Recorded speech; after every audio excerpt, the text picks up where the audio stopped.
Welcome back. Mr. Autin Nweze joins us now to look at this entire part. Mr. Nweze, thank you for joining us. Thank you. You saw the report. Indeed, you followed it through yesterday.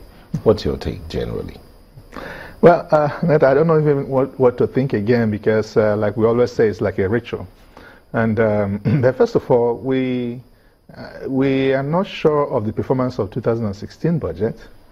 I think whether it was deliberate, the media blackout and all that, I don't know.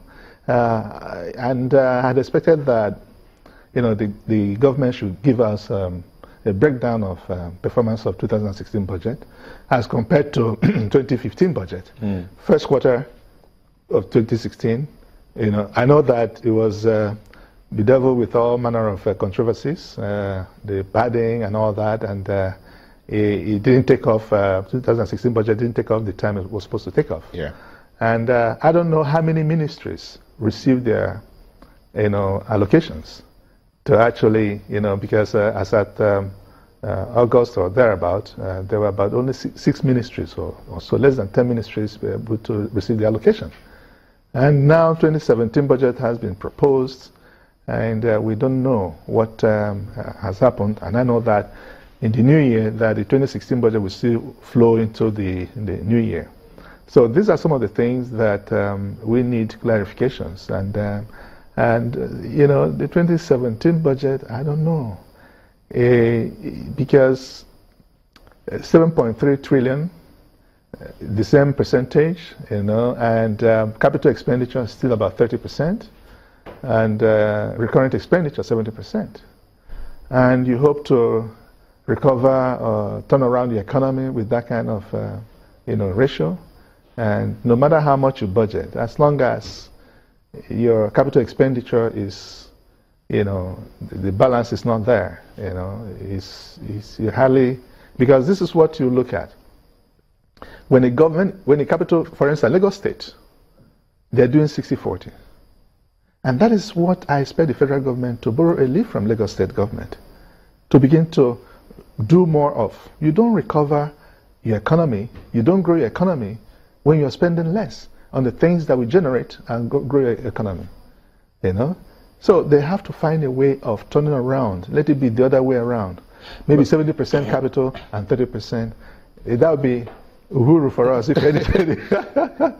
Okay, between the budget of 2016 and that of 2017, there's an increase of over 20%. Yeah.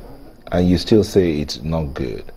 Well, it's whatever. How is it going to impact on the lives of Nigerians? That's the thing. Is to, one, they have to pay debts.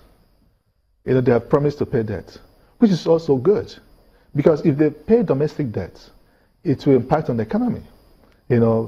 Contractors being paid, we have money to continue their businesses. Banks will also have money to loan out to those who need it. And, it will generally affect, impact on the general economy.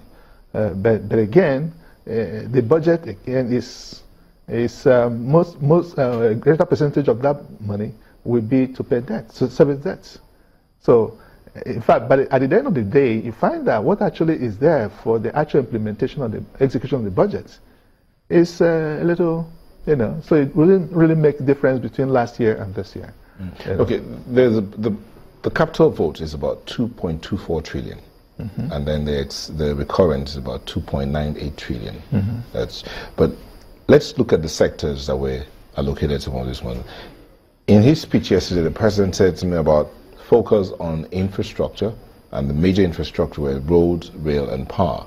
So to that extent, the power ministry, power works and housing gets about 529 billion. Transportation gets about 85 or 90 something billion, or by over 100 billion transportation.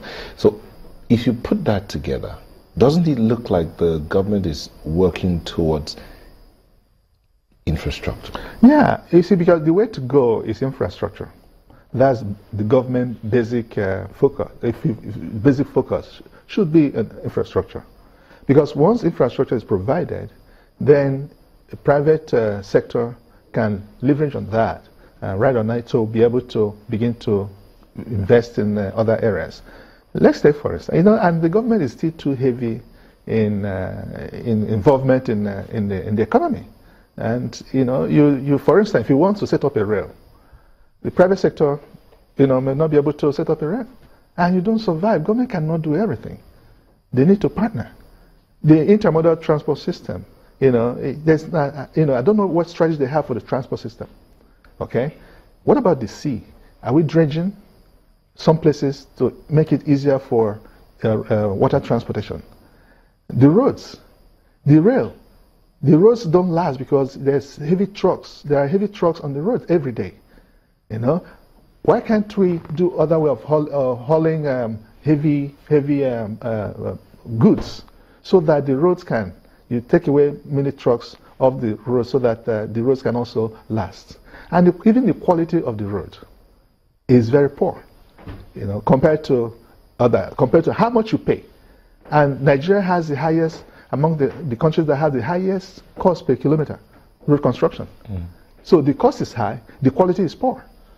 And when you talk about cost, some might question, is it the actual cost or the inflated cost? Well, it's inflated cost, because the actual cost, that's why I said that per kilometer of road costs in Nigeria costs almost the highest in the world, per kilometer of road.